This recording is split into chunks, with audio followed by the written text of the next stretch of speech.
दोस्तों, बड़ा ही कठिन प्रश्न है वकालत में अपना गुरु कैसे बनाएं। ऐसा कौन व्यक्ति हमें मिल जाए जो हमें पूरी वकालत सिखा दे, प्यार से सिखाए, जो पूछें वो बताए। इस तरह के कई सवाल लोगों के जहन में रहते हैं। आज मैं आपके उन्हीं सभी सवालों के जवाब इस वीडियो के माध्यम से दूंगा।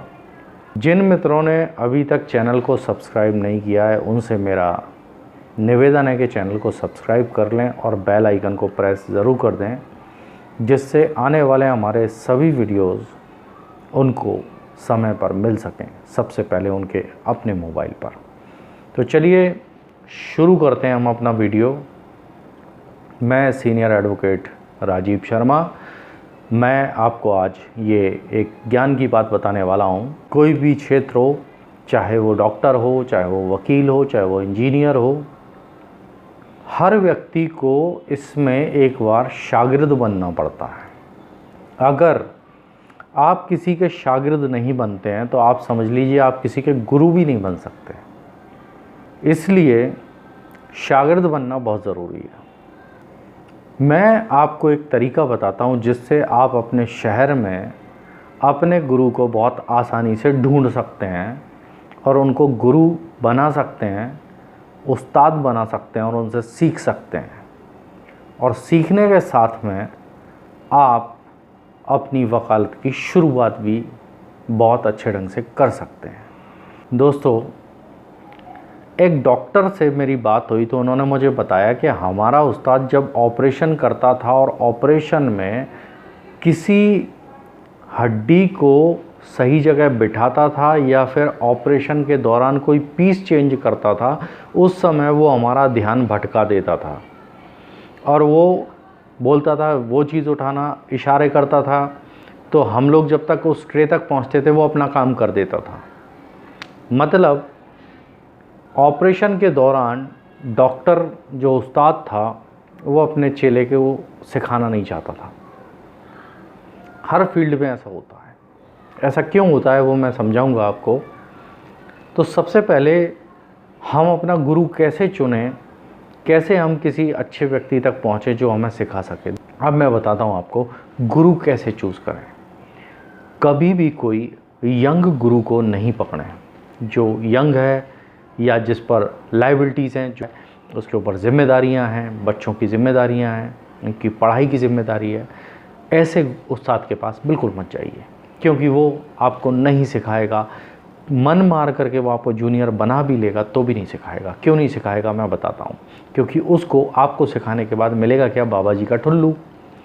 वो आपको सिखा भी देगा, एक कॉम्पिटिटर भी तैयार हो जाएगा और उसके बाद आप उसी का काम खींच खींच के ले जाने लगोगे। बाद में वो बेचारा मजीरे बजाएगा किसी मंदिर में बैठ के। तो ऐसा कोई नहीं करना चाहेगा। इतना सीधा इंसान कोई नहीं हो सकता। मैं ऑनेस्टली आपको बहुत सारी बातें बताता हूँ। इसका मतलब ये नहीं कि मैं अपने ही शहर में अपना ही कॉम्पिटिटर खड़ा कर दूँ। जो मैं आपको टिप्स दे रहा हूँ उन सभी में आपको आपके काम की बात मिल जाएगी। ढूंढना आपको ही पड़ेगा। देखिए, सबसे पहला उदाहरण, आप ऐसे व्यक्ति को ढूंढें जिसके ऊपर कोई जिम्मेदारी ना हो।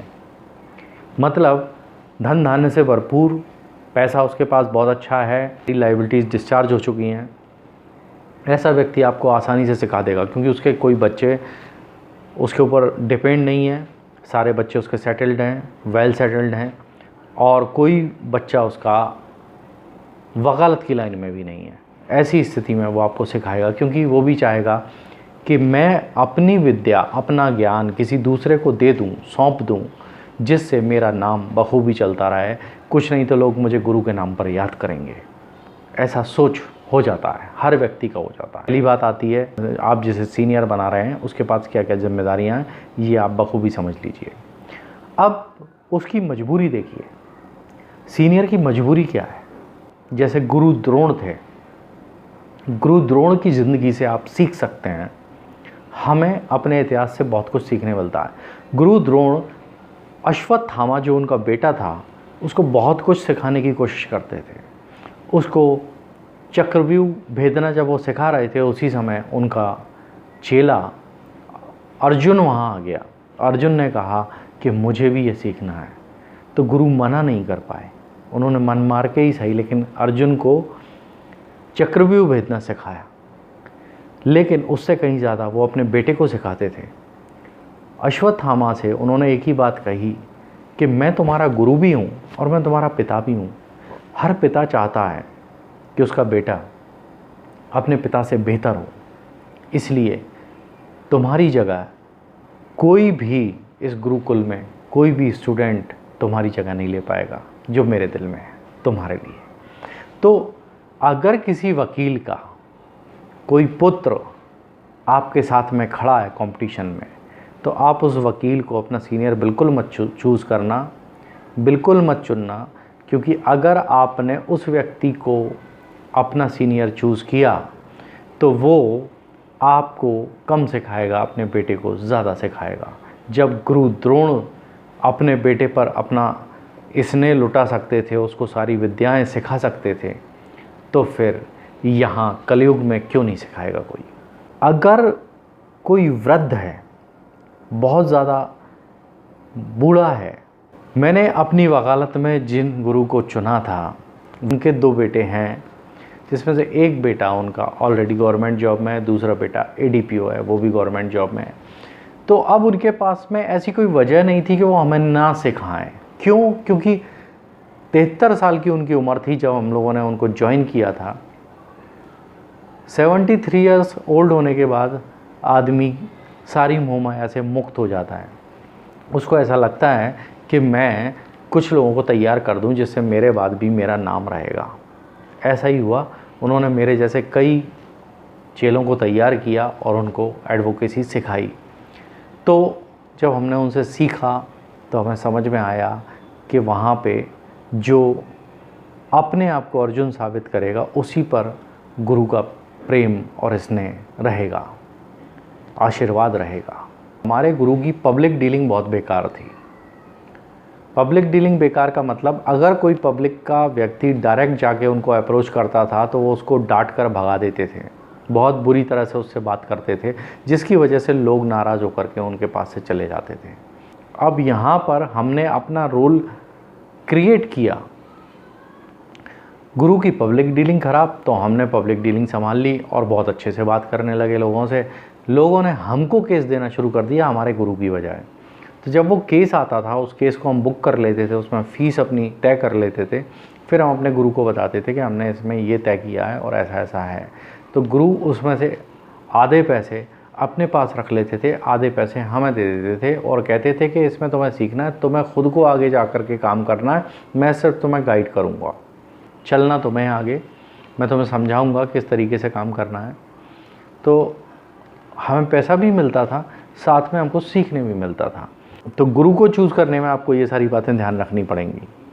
तो आप अगर गुरु बुज़ुर्ग चुनेंगे जो वृद्ध है, उसकी एक्सपेक्टेशन आपसे कभी नहीं होंगी, क्योंकि वो आपसे कभी कुछ भी एक्सपेक्ट नहीं करेंगे। मेरे गुरु ऐसे थे जो खुद अपने ऑफिस में झाड़ू लगाते थे।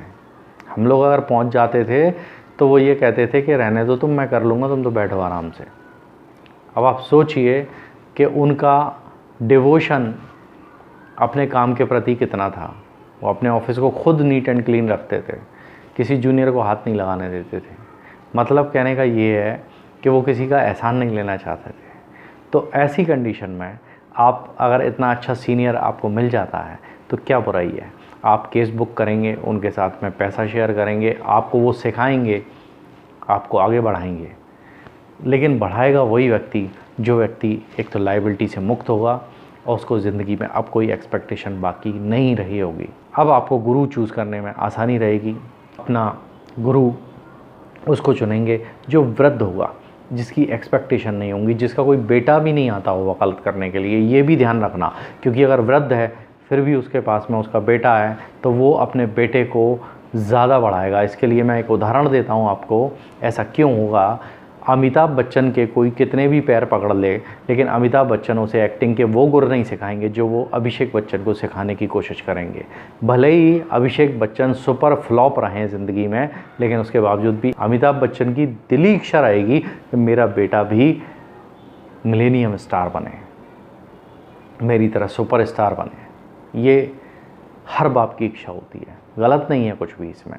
आपने कभी देखा होगा कि कोई मिस्त्री है जो गाड़ियाँ सुधारता है, उसके पास कोई उसका चेला जाता है तो उससे पाना उठवाता है, प्लायर उठवाएगा या स्क्रू ड्राइवर उठवाएगा, लेकिन वो उसको वो चीज़ नहीं बताएगा जिस चीज़ को सीखने के बाद उसे ये डर रहता है कि ये भाग करके दूसरी दुकान खोल लेगा। ऐसा होता है, हर लाइन में होता है। इसलिए चेले भी बनते रहेंगे, गुरु भी मिलते रहेंगे, सब कुछ यूँ ही चलता रहेगा, बस केवल गुरु चूज़ करना आपके हाथ में है। तो गुरु चूज़ करें जिसकी एक्सपेक्टेशंस ख़त्म हो गई हों, जिसे बहुत अनुभव हो। एक बात और मैं आपको यहाँ पर स्पष्ट करना चाहता हूँ कि गुरु बेशक वृद्ध हो, एक्सपेक्टेशन नहीं हो उसकी, उसका कोई बेटा भी नहीं हो मान लीजिए उस क्षेत्र में, लेकिन अगर उसके पास काम नहीं है तो फिर आप कैसे सीखेंगे? तो उसके लिए काम आप पकड़ के लाएंगे और अपने गुरु से डिस्कस करेंगे कि गुरु ये फ़ाइल है, अब आप इसमें मुझे ज्ञान दीजिए किस तरीके से मुझे आगे बढ़ना है, तो भी काम चल जाएगा। लेकिन अगर आपके गुरु के पास भी काम नहीं है, आपके पास भी काम नहीं है, तो आप क्या सीखेंगे? वही बाबा जी का ठुल्लू। तो बस इसलिए आपको ये सब बातें ध्यान रखनी है।